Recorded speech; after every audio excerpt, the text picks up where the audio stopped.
Stephen Bird, Captain, Chaplain Corps, United States Navy, retired.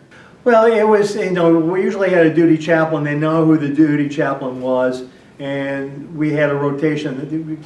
Since we had 4 chaplains, we had the senior chaplain, we had 2, we had a Catholic priest, and then myself. I was the division officer with 7 religious program specialists, RPs as we call them, to be able to man the library, and we had our offices there within the library itself. And so they had to make a little office space for me since I was the 3rd person on, and they didn't have a third office space. Yeah, a little tight, but we got through it, and so that was good.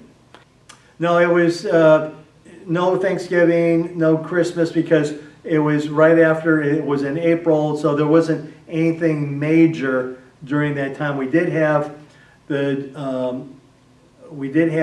Jewish rabbi that stayed with me, Arnie Resnikov, very well known as a Jewish chaplain, and he stayed with me during the High Holy Days.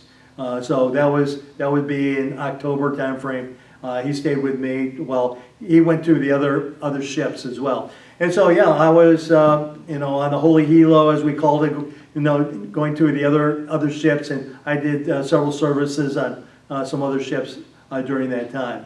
But that was the only person was the Jewish holidays that we had. Christian holidays, there were no Christian holidays. It's just destroyers and frigates. Oh, that was usually met the commanding officer of each of the vessels, showed me where where we were going to have the service. Being able to have a meal there in the officers' mess, and they were very, very accommodating to be able to have the chaplain come on board to be able to provide for their men and